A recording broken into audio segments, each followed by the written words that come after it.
Children, the future of tomorrow. Behind me are primary children who have free education thanks to the Ruben Center. This is Shujaa. I'm your host, Linda Kruger, and today we are at the Ruben Center in Mukuru, Ruben. And we'll be getting to look at the many projects that are hosted here and what impact they're having in the community. Keep it WTV Kenya. Mukuru Ruben is an informal settlement, a slum, in the heart of Nairobi's industrial area. An area thriving from many industries located therein. Majority of its inhabitants work in the industries. As is common with slum dwellings, many human interest issues are present and many injustices soon follow. This is why centers such as Ruben Center matter to the community. They make life a little bit better for the residents by providing essential services.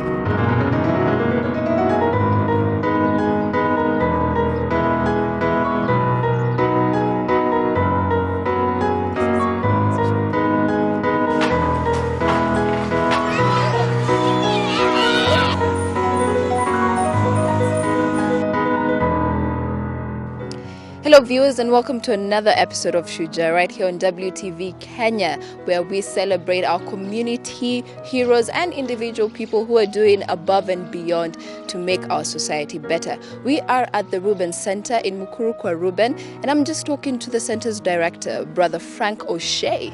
Welcome to Shujaa. Thank you very much. I think we can start off by having a better understanding of when the center started, what projects you have running, and how everything has been thus far. So Ruben Center began as an informal education project in 1986, so well before my time. And it sort of evolved over time with different owners, different managers. And then in 1999, the Christian Brothers, which I'm a member of, were asked to administer and the programs. And so the Christian Brothers have administered Ruben Center since 1999, and a number of brothers have been involved in leadership, and I came along in 2010. And since that time, there's been a lot of development that has gone on, and the centre has become a bigger and brighter and more vital centre for Mukuru Ruben. That is wonderful, brother. And when it first started, what was its main, purpose or objective? Education. It started off as a nursery school, connected to a Catholic church here. Then the Sisters of Mercy through Sister Mary and the Mukuru Promotions Centre developed it more. So education, but you can't deal with education alone. Oh yeah. They've quickly found that children are hungry, children are sick, children have social problems, no homes, and so very quickly, well not so quickly, but it depends on the resources, but the education developed into health services, it developed into social services, economic empowerment services. So, to the point where I would claim now we have a one-stop shop here. Oh yeah, you have everything the community needs. One-stop shop. It's the holistic approach to human needs based around community development. Amazing. And why this location? Why Mukuru Ruben? I don't know. we were asked to come and administer it. It was on empty land at the time, Crown land, which later on became grabbed. But when I came in 2011 and began this project, the first thing I knew I had to do was get security over the land. Okay. And I went to a great woman to get that, Martha Karua. Wonderful. And through Parliament and through a lot of hard work, any claims on the land were revoked, and therefore we became secure on this land.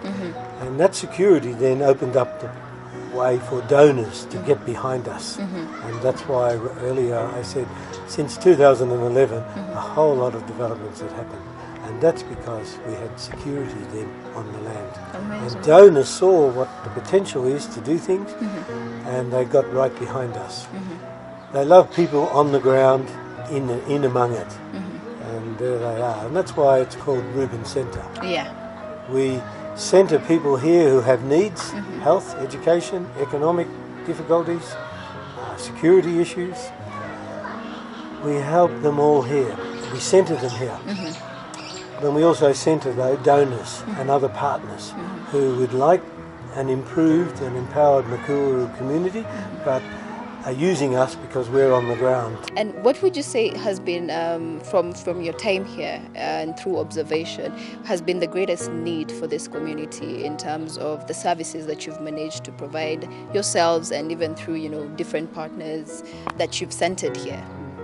Well, you've got to live to benefit from anything. And so health would have to be pretty primary in terms of a basic, essential human need. And so access to health care is a right and a need. And so our health program has certainly been at the foundation of and key to our work. But very closely allied to it is education. We have 2,500 children here now getting free education, ECD up to grade 8. It's a public school now, but it's sponsored by us and we manage it.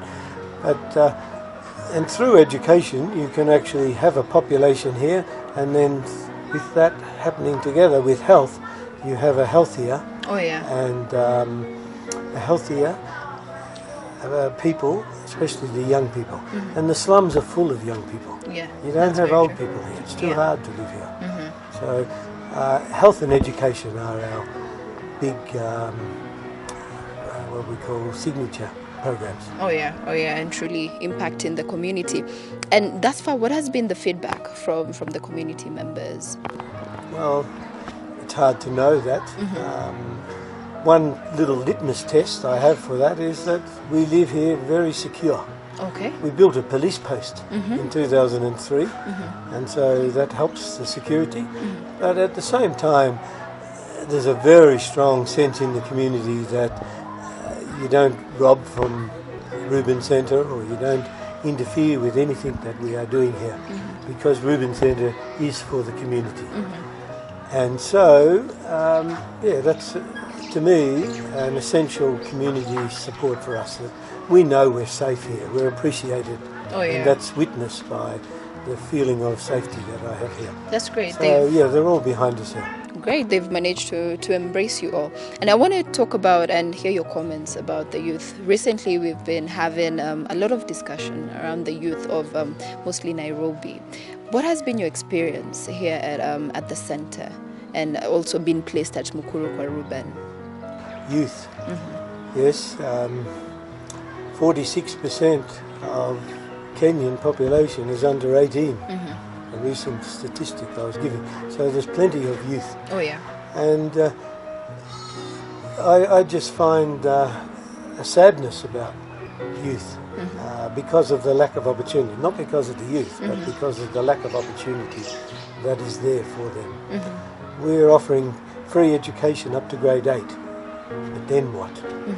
And so at 14 years of age, or perhaps 15, where do they go? What is their further education opportunities? What is there in terms later on for employment?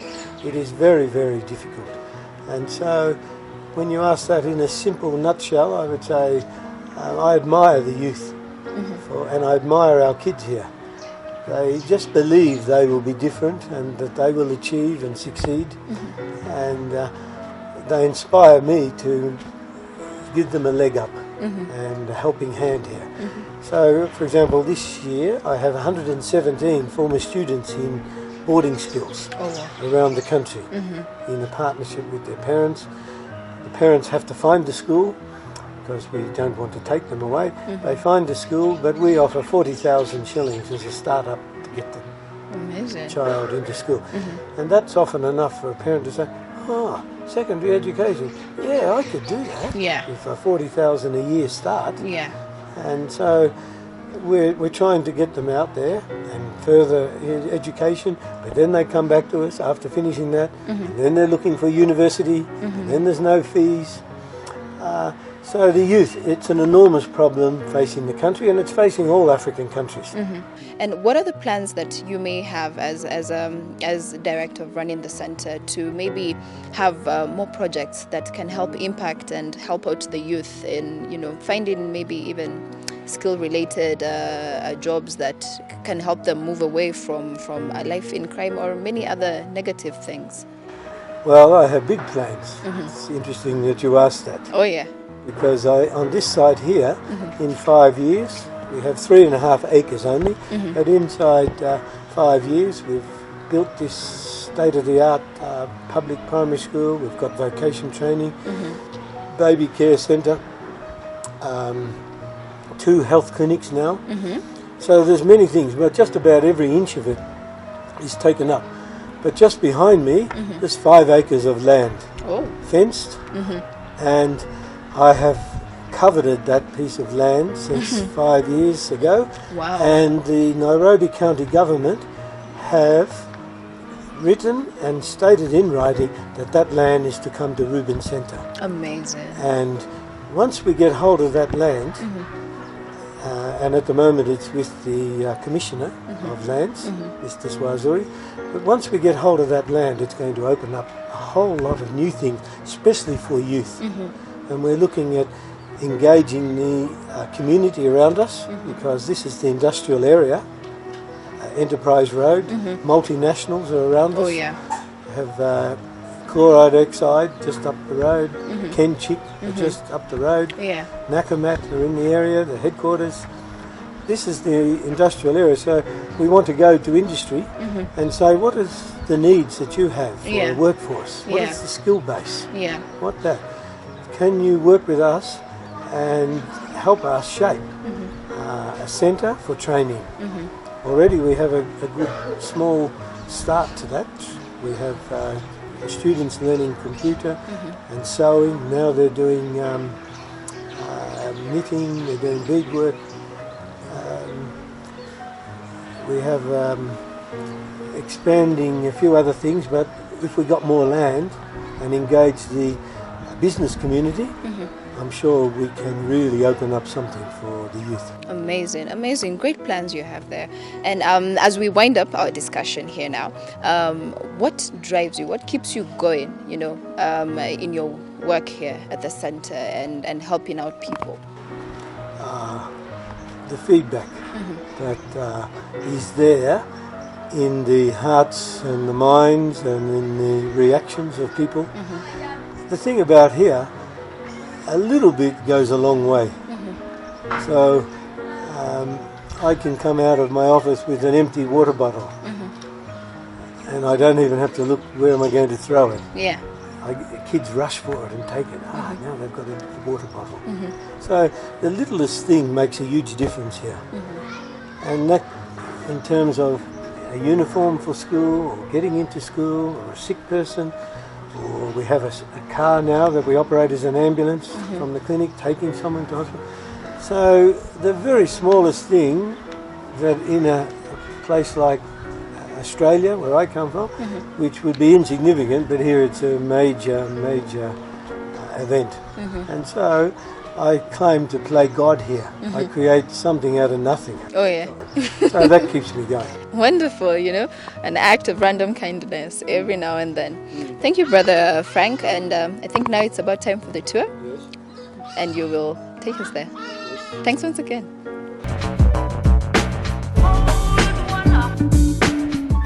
The clinic has a bit of history because it started by a different organization called the African Education Fund, which was a Japanese outfit in the year 1998. But in the year 2001, the Christian Brothers came and took over the facility after the other program ended. And we've been evolving through and through. Initially, we just used to have like one set of the clinic. Right now we have two, what we call Clinic A and Clinic B. and we offer a variety of services. We are basically an outpatient facility serving the Mukuru population. Our population, our target population is about 40,000, yeah, residing in this area. But we get so many people as far as even Dandora, Kayole. I have somebody who comes from Kiserian, Kiambu, all the way to this place. Yeah, and most of those are maybe referrals also from the people who used to live here, maybe relocated, and they're coming back.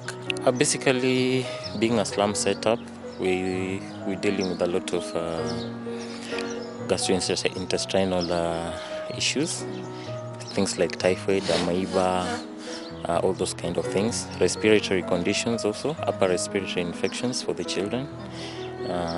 We do also a lot of TB, tuberculosis in the adults. HIV also being a co-infection with TB, that's quite prevalent. Yeah, but over and above that, just as a wellness checkup, also we do the child welfare clinic. Yeah, averaging to about 900, 1,000 children per month. You realize we are like the only facility around this Mukuru population. The next facility would be the Mukuru Health Center, which is a government facility, and either at times they don't have reagents. You know what the government is like. Yeah, but it's quite impactful. Our model of operation is what we can't handle, we facilitate to refer either to the district hospital or the national hospital, that is being Bagadi, Kiambu, or Mama Lucy. This area, it's quite a challenging area, and it needs a calling in itself for you to serve in this population. Yeah. At times it can flood, and you can have all the reasons of not coming, if not you loving your work. Yeah. So it's more of a calling other than other things not standing. This is Clinic A, what I was telling you, Clinic A.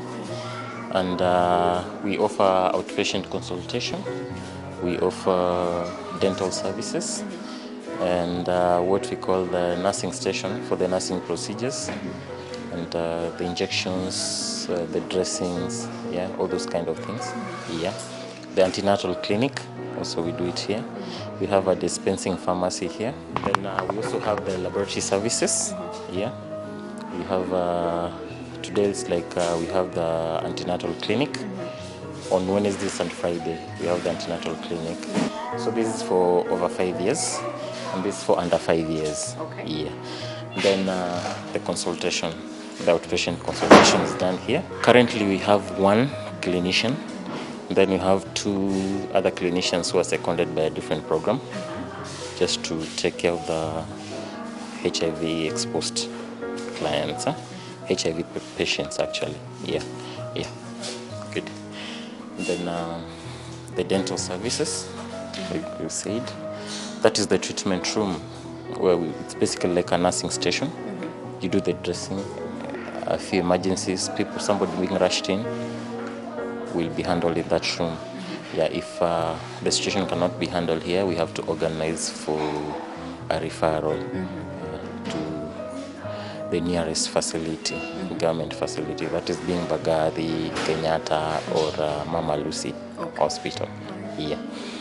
On the extreme end, we have the laboratory. Then we have the room that I was telling you about, the antenatal clinic.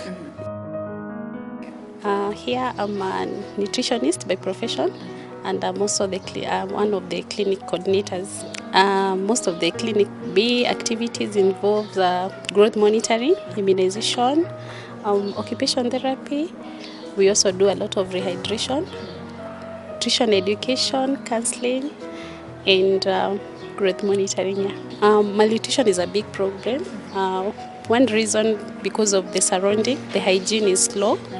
Another reason is because the people who live in Mukuru slums, most of them, they are low-income generators, and at times they are not able to afford the balanced diet for their kids.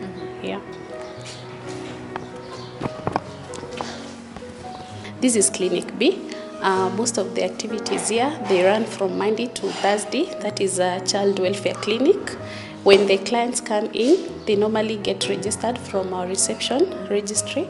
And then when they come here, we do education before offering nutrition and immunization services. When they come in, they start with growth monitoring. This is nutrition office. We normally start by checking their height, just to make sure that they are developing as expected, and just to check whether we have any who could be stunted, who could be having a stunting weight. From there, we check their weight using the machine over there, and we also check something else we call MWAC. MWAC is a short name for mid-upper arm circumference. Why we do this is the easiest way, just to identify the child has malnutrition. And depending on these colors, then we can categorize where they are lying. For the red color, definitely this is a child with severe acute malnutrition. For the yellow color, this is a child that has moderate malnutrition. And for the green color, this is a child that is faring well. So we congratulate the mother, and maybe we fill in the gaps where we find like the mother is not doing what is expected. This is the immunization room. When our clients come in, we normally check from their immunization card just to see what they are coming for that particular day, and also checking just to clarify their age, so that we immunize the right immunization drug. So after immunization, we normally document again on the same book, because this is a book that is expected to go to any government facility. Just to make sure that whoever will just check in will be able to tell how far and how many immunization this kid has received. This is our occupation clinic. Most of the clients here have issues to do with disabilities, maybe because of the rickets, maybe because of disability that happens during birth. So we have our occupation therapy who normally see them, just to give them back to help them attain the milestone that they have missed. Leatoto organization is a community-based clinic based in Nairobi. It's for HIV positive children. So our clientele are HIV positive children, basically, that come from the Nairobi resource limited settings. There was need for growth. Initially it was in Dandora only, and there was need to cover the clients, the children that come from Mukuru settings. So we came into Ruben Center in 2006. The feedback so far is okay, everything is okay, because when we set in, the HIV positive children are able to go to school. They're able to grow well just like the other kids. And so far we bonded with the community, and we're having a positive feedback and also reduction of stigma in the community. We get to reach more people through the community health workers, which we have from our clinics, and also from Ruben Center Clinic, and also from the government facilities. They help us to trace the clients down into their houses. We have community mobilizations that we do, whereby we go door to door in their houses, and we're able to do testing and enroll the HIV positive children. She is very, very proficient. My name is Erindo Wanjohi. What do you do here? I train these guys here how to do weaving. To empower them. Weaving, it's I saw it one day, I loved it. Then I seen something in it that I can help in my life.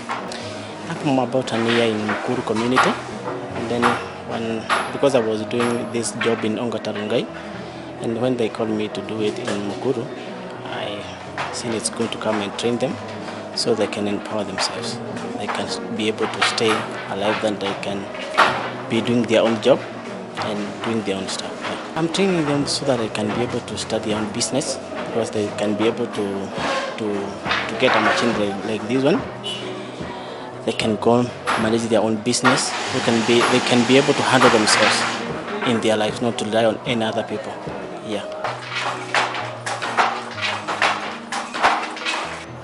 The Vocation started some years back in 1993, and it has expanded in a great way.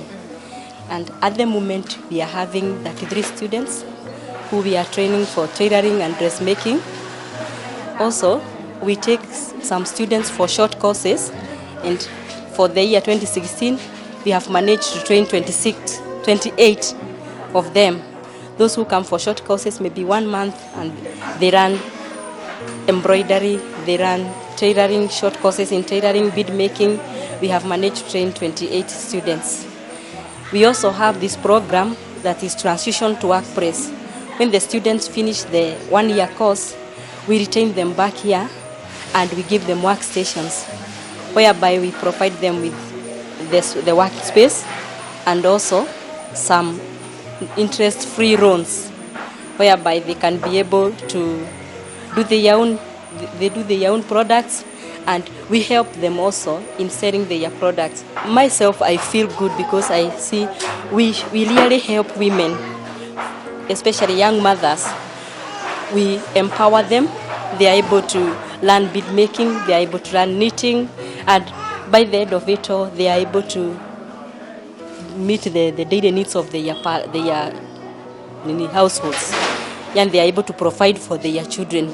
That is what makes me so happy when I see that we are able to empower women, we are able to empower young youths, and they are able to get something that they can be able to survive in the tough economy of the country. In life, some of us are given the duty and responsibility to help others realize that all is not lost because of circumstance. The Ruben Center offers this hope, and for that, they are heroes in their own right. I'm Linda Kruger, and this is Shujaa.